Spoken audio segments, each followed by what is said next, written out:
On the other side, I feel strongly that we also have to think in terms of a sustainable future.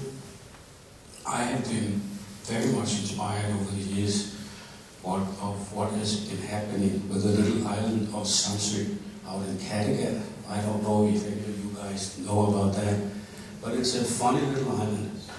It has about, 4,000 or 5,000 inhabitants. It has put itself on the world map in connection with COP with energy, sustainable energy. They decided some 10 years ago that they simply wanted to be energy independent. They wanted to be taken out of the heart and lung machine of fossil energy and established an educational and developmental effort which actually was based on a very strong participation of the inhabitants of the island. They didn't do it by applying for federal grants. They did it as an educational common effort. When this process started, each single inhabitant of the island produced 11 tons of CO2 per year. That's quite a lot of CO2 producing. It was polluting, it was bad, it was expensive, it was stupid, it was not sustainable. Today, they don't produce any CO2 whatsoever. They got out of the heart and lung machine. They did that through wind, through solar power, through wind power, through biomass, through many things.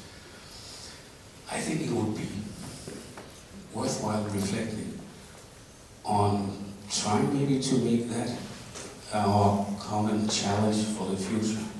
Not just to get our history back and make that right, but also think in terms of a really sustainable future. If we could do it in Samsø, why shouldn't we be able to do it together also in the islands?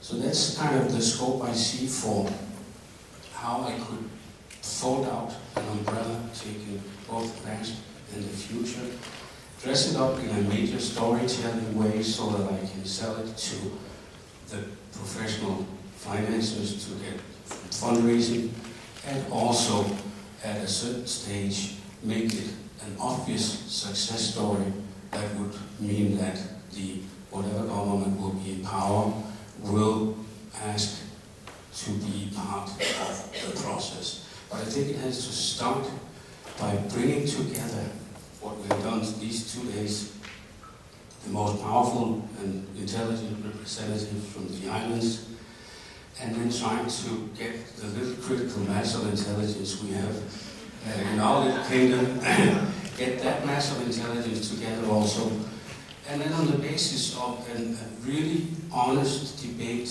about your demand side, our supply side, get a picture drawn, and then we have to make that supply and demand meet, but it starts basically on your demand side. Otherwise it'll never work. So that's kind of where I am. I have, for that purpose, I established a couple of days ago, together with some friends, a small embryonic structure called the Danish West Indian National Committee.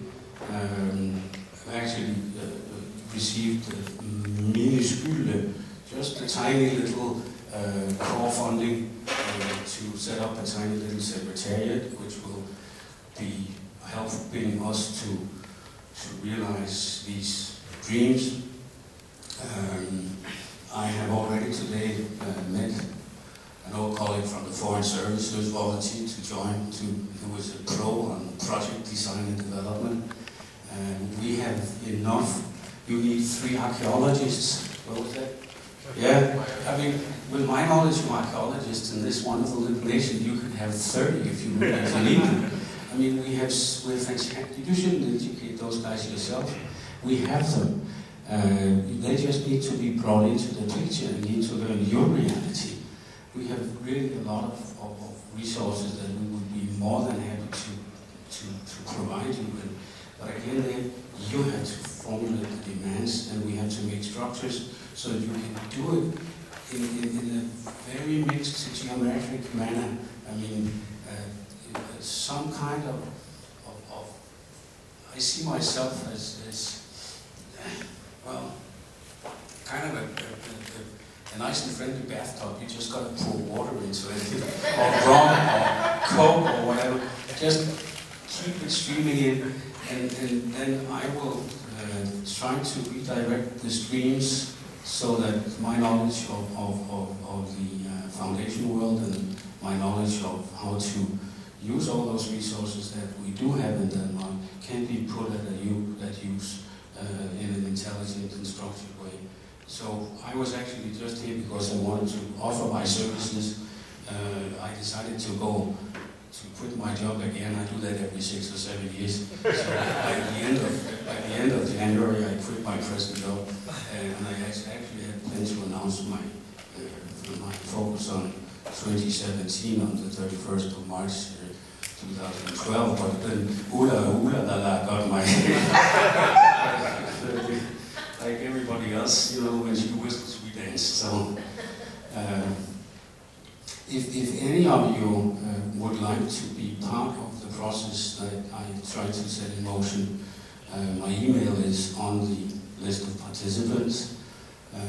I've already talked to a number of the participants here today, and you're very welcome to chip in. I need all the help I can get. And those of you who have a strong commitment to be part of the 2017 process, please contact me at will and as soon as possible. We start anyway, so whether you contact us or not, we will be there for 2017. Thank you.